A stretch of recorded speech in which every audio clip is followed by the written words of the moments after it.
Up Garage Racer. Here it is, the long-awaited episode about Stage 2 tuning for our drum, the 328 F30. You have been waiting for so long, leaving comments and messaging me privately on Instagram. So let's go!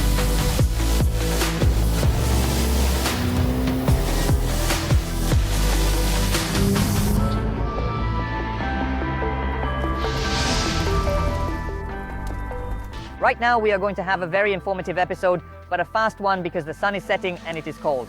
Today we will answer the most popular questions from our viewers and clients. Does the engine fall apart on stage 2 with approximately 300 plus horsepower? Second, what is the benefit of an intercooler? We have measurements, competitions and demonstration runs. In this video, we went even further. We upgraded to stage 2 plus, installed a zero resistance air filter, removed the mid-cat and flashed the xHP tune. We also performed dyno runs and raced against our old rivals. So the research has been extensive, visual and detailed. I think we deserve some likes for that. Let's go. We installed an intercooler. We always have a large, high-quality intercooler in stock. This is a replica of the Wagner Evo 2. We try to keep it in stock at all times. We installed it and immediately went to the dyno to test how much power the intercooler adds. As far as I remember, it was around 265 horsepower, but right now we only have a photo showing 261. Well, that is quite possible. We had similar results both with the stock exhaust and with the tuned exhaust system. This can be explained by the fact that on the dyno, the intercooler has limited airflow. Until we accelerated the car from 100 to 200 kilometers per hour, the intercooler did not really start working effectively. Therefore, it is quite likely that it did not have a significant impact on power during the dyno run. Next, we tested it on stage 1 with 98 gasoline, again on the configuration with an intercooler. That resulted in 293 horsepower, which is more than we had with the downpipe, but only slightly. Then we flashed stage 2 for 98 octane fuel, and we got a bit over 299 horsepower. There were some occasional spikes reaching 300 horsepower, but we do not have that graph right now. With correction, it came out to 299.6. So, roughly speaking, 300 horsepower. So, the power output matched exactly what Bootmod promised for stage 2, and this is where the nuances of our high mileage started to show. During our runs, we got a check engine light for underboost, low boost pressure. We believe that the turbo has high mileage and should ideally be refurbished. Either the wastegate is malfunctioning or it has become too loose, causing the turbo to underboost. So we started logging data to see how much boost was missing. The target boost pressure on stage 2 tuning every day was 1.55 bar, but the actual boost ranged from 1.35 to 1.45 bar. So we were losing between 0.1 and 0.2 bar of boost, which is a lot. At around 0.2 bar of loss, we were already getting an error for reduced turbo pressure. In the end, we reached 300 horsepower, but I believe that with a properly functioning turbo, we would have hit around 310. Recently, I accidentally reinstalled Draghi, and along with it, I lost a lot of recorded runs and competitive races that we had logged. So, I will have to rely on memory. I immediately went to the highway to test it. On the factory tune, and with the stage 2 tuning setup, my 100-200 kilometers per hour time was approximately 17.5 seconds. That is a very slow time. It was not in the evening but during the day, and the road was even slightly uphill. This time was very similar to what we got with stage 1 tuning on a stock setup. So just imagine how surprised I was to see how much of a difference a tuned exhaust system and an intercooler make at high speeds. For me, this confirmed the idea that power gains do not come primarily from the stock tune, but from the engine internals. In other words, upgrading tuning components is what actually increases engine power. I am now convinced that a car with a stage 2 configuration but running a stock tune performs about the same as a stock car with stage 1 tuning. To prove this, we are attaching a video of a race against a stock BMW 328 with all-wheel drive. It is a facelifted model with low mileage, meaning it runs well, completely stock. Let's go!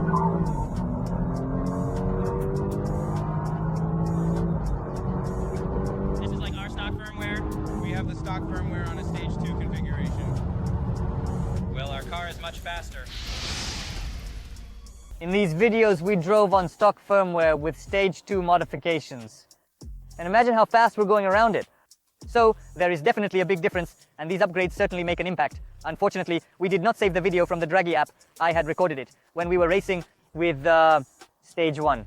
With a tuned exhaust, the all-wheel drive BMW 328 and our car were running almost identically in multiple races, literally the same speed. The only difference between our cars was that we had an intercooler, but our tune was worse. But the firmware is worse. They had a stage 1 tune and a tuned exhaust, but no intercooler. We were running almost neck and neck, but in some runs, they managed to pull ahead slightly. This clearly showed that the intercooler makes a huge difference. We were all shocked at the results and became absolutely convinced that an intercooler is essential. After that, I decided not to waste time testing the Stage 1 tune on 98 octane fuel with the Stage 2 setup, as it wouldn't have been meaningful. I went with the Stage 2 modification, 98 octane fuel, Stage 2 tune, and Stage 2 setup. My time was around 15 seconds. Come on, tune Stage 2, let's go. Versus BMW 335 with Euro 2 firmware. On the tuned exhaust, 320 HP on the stock ones. Come on, come on. Come on, come on. He's got an automatic transmission. He's overtaking us. Yeah. 200 kilometers an hour almost. 200 kilometers an hour. No way, that's it. He overtook us. So it took me 15.5 seconds to accelerate from 0 to 100 kilometers per hour. From 0 to 100 kilometers per hour, we were accelerating in about 4.9 seconds, 4.8 seconds, and sometimes 4.7 seconds, but consistently 4.8 seconds. This was definitely faster than the car with the Stage 1 tune. We competed with the same stock BMW 328 with four-wheel drive, the red one, except we were already in Stage 2 configuration. And just watch the video. It's clear how quickly we pull away. A 55 horsepower difference is very noticeable. We simply gapped the other car. It's much weaker than ours. So, for anyone wondering about the difference between a stock car Stage 1 and Stage 2, the gap is huge.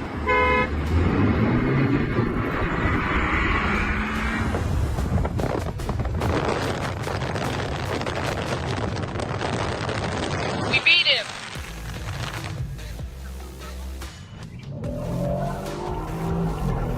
We got him!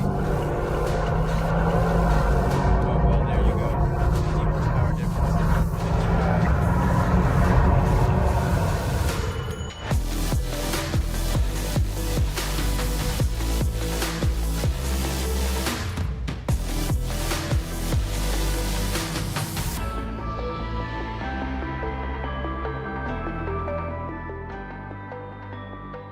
We had competitive races against some of our old rivals, including some great runs against a BMW 535 RWD with a Stage 1 tune and an AWD BMW 535 with a Stage 2 tune. We were pretty much even, but we fell slightly behind. They were always a bit faster. Unfortunately, we didn't save that video, but we do have footage from a race against our old rival, a BMW 320. With a Stage 0 modification and a tuned exhaust system meeting Euro 2 standards, sometimes we were slightly faster, but for the most part, it had the edge over us.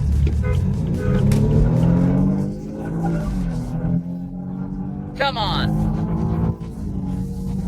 We've got Stage 2 tuning. We raced against a BMW 335 with a Euro 2 modification and a tuned downpipe. Stock 320 horsepower.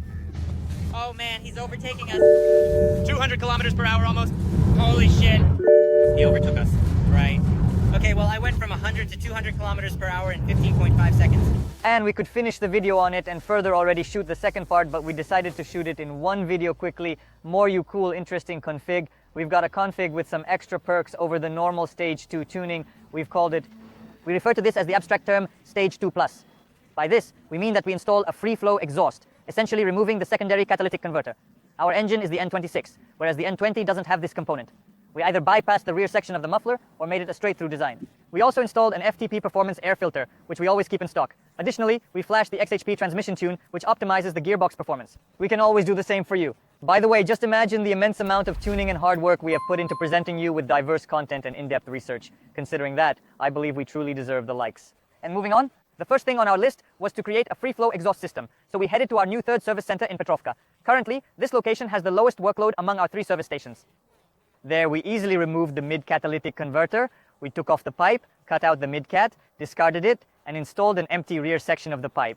As for the rear part, at first, we considered removing it entirely and installing a straight pipe. However, after checking for available pipes, we realized that this option wasn't suitable for our testing purposes. So, we decided to borrow a section from our neighbors, who specialize in custom exhaust fabrication. We took a 76mm diameter section from them and simply installed it at the rear. We welded the section in front of the rear part of the exhaust pipe and sealed off the rear section. See the way we achieved it? While not beautiful, it is quick and efficient in nature. I don't normally advise customers to do that. It's just something we did for our test car, so we want the result, not the look. Oh, that's a cannon! That's a cannon!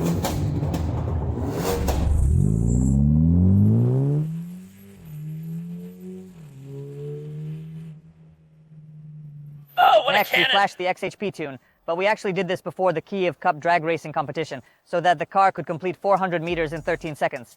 So we already had it. And then we decided to hit the dyno. The only thing we were missing was a high-flow air filter. I brought it with me to make an awesome and interesting dyno test for everyone. That is, measuring the car's power before and after installing the high-flow filter. Imagine this. The car rolls onto the dyno, we do a few runs, and right there on the dyno, we install the high-flow filter. We don't wait a few days or drive around with it. We install it immediately without changing anything, do another run, and get our results. This is an insanely cool investigation. At first, without the high-flow filter, we got 304, 306 horsepower on a Stage 2 tune, even though our setup was already at Stage 2+.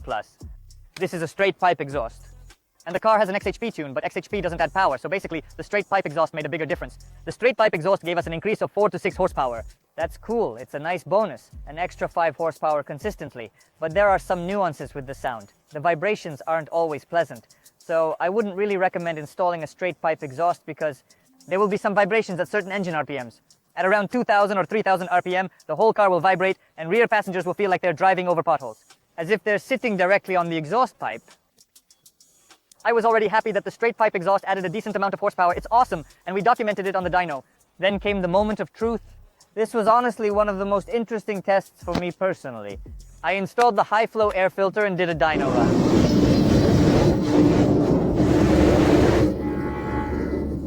We got 310 horsepower on the first measurement. I mean, the previous measurements showed 304 and 306 horsepower, and then out of nowhere, 310 horsepower. The next run showed 309 horsepower. Right away, we proved that the high-flow air filter is really effective. It's got 5 horsepower for sure. That's awesome, everyone's happy. Stage 2+ tuning and 310 horsepower on a turbo running lower boost. We often got an underboost error, even on the dyno, and the pressure in the charge pipe was significantly lower.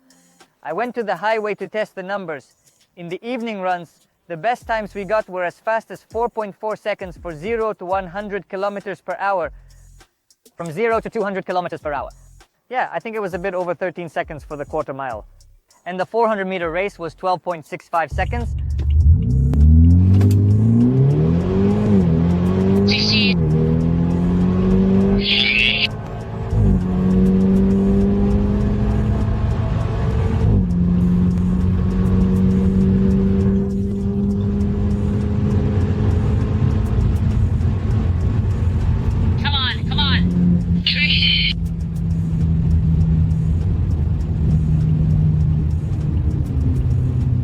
Just imagine the great results we got. Everything's awesome, and everyone's happy. During the day, we consistently did 0, 100 km/h in 4.5 to 4.6 seconds. Then we move on to the competition heats. It was harder for us to find more competition, but we were competing against our previous benchmark. The first opponent was a BMW F30 with rear-wheel drive and a Stage 1 tune.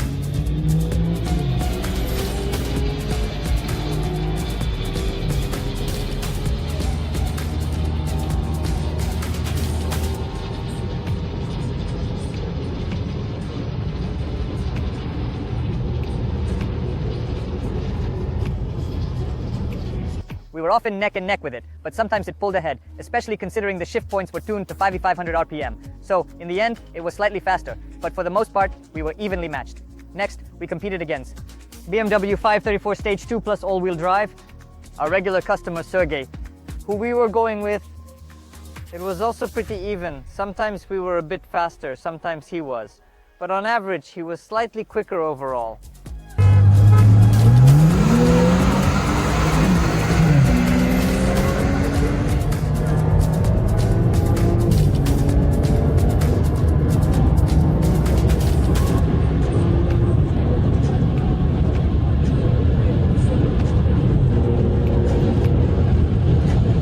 Next, we went up against a BMW 320 with a Stage 2 tune, the same one we raced before. This time, we were pretty even again, but overall, we were slightly faster. And now, the final race. 60 kilometers per hour. 100 kilometers per hour. Come on, come on. Come on, come on, let's go. Let's go!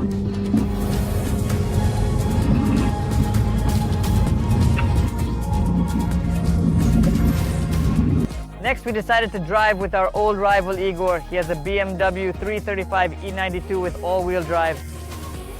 Stock, we pulled away insanely fast. We were dramatically quicker. It honestly felt like that car didn't have 306 horsepower. More like 290 or even 280 horsepower. It was way behind. Just take a look at the video.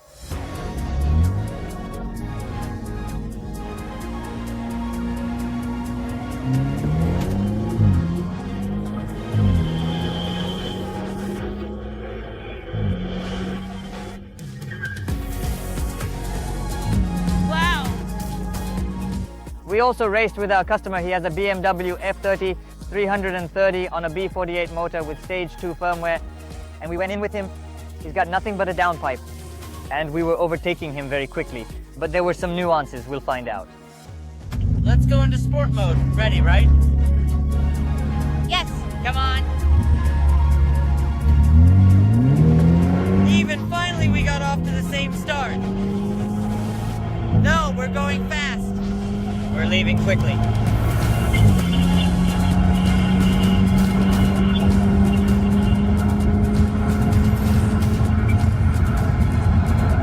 Far, far away. We're going far away, yes. There were also races against an Infinity car. There's 333 horsepower. He was a little bit faster. He was still overtaking us so smoothly. If we can find a video, we'll put it in.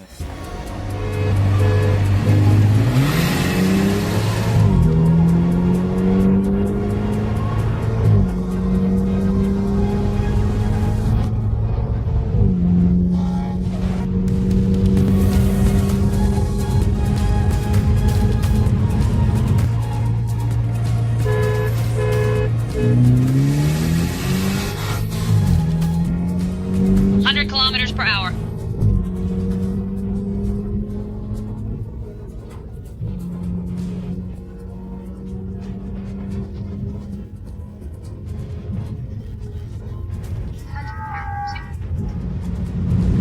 And then the cherry on the cake, it's a BMW 330 rear-wheel drive. On the B48 engine, well actually on the B46, but the secondary catalytic converter has also been removed there. On the B46 engine with a Stage 2 Plus tune, it has a high-flow air filter, a straight pipe exhaust, an xHP transmission tune, and overall Stage 2 tuning. Common but not Bootmod, it's a competitive company, MG Flesher, all that nerd. Say that on B-Series motors, the MG Flesher is cooler. If there was any demand for it, we might become dealers. Perhaps in the future, that opportunity will arise. But our tests showed that there wasn't really anything significantly better. We have all-wheel drive and there was only one person in the cabin. Evaluate these races.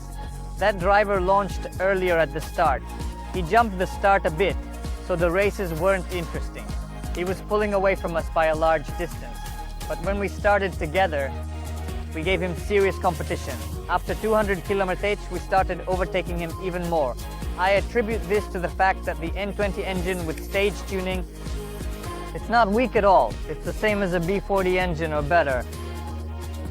And plus we've got a tuned intercooler, and he's got a liquid intercooler and a B48 motor, and there's no tuning. He didn't install any high-flow performance air filters. We have a tuned intercooler, and at high speeds, thanks to the high-flow air filter, we were overtaking him significantly. But it's important to note that this happened at an ambient temperature of +3 degrees Celsius.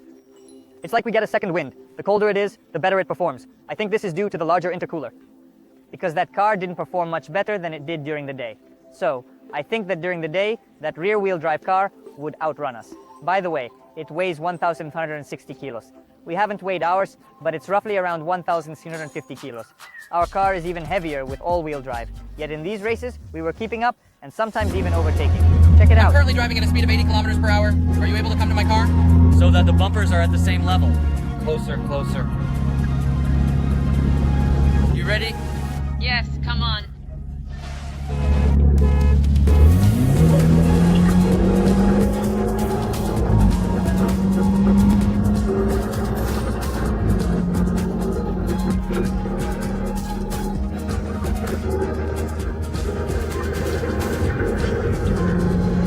I'm sure I'll overtake you. 300 kilometers per hour.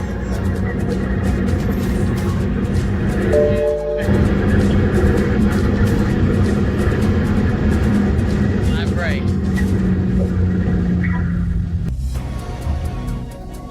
Yeah, okay, beep.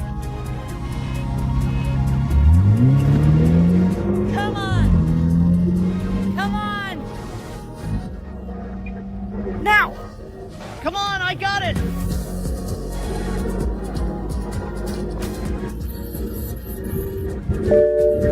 This is the measurements we got. This is the research. I think you liked this video. I'll answer interesting questions. First, our car has over 300 horsepower, has gone through countless tests without falling apart, and is running perfectly, so haters can go cry in the little bathroom. Second, the intercooler provides a significant horsepower boost. On the move, that is. The faster we go, the better the intercooler works. You can't see it much on the dyno because it's a bad airflow. You can see it on the highway in the car with the tuned exhaust and the intercooler. It's the same ride like a car in stock configuration. Stage 1 on the firmware, that is, imagine. Engine internals gives a lot of use. The conclusion that I have personally, and everyone who raced with us, 50% of success comes from engine internals. Chip tuning only adjusts, assists, and tries to slightly increase power. The power will come on its own, just from the engine internals. Third, removing the secondary catalytic converter plus a straight pipe exhaust gives around 5 horsepower, proven. A high-flow air filter consistently adds around 5 horsepower, based on a 300 HP example. On a stock setup, it's unclear how much it would add, but the more horsepower you have, the more gains you'll get from the high-flow filter. Winter is approaching, it's already getting colder, and temperatures are starting to drop below zero. Soon, we probably won't be able to do proper tests and races anymore.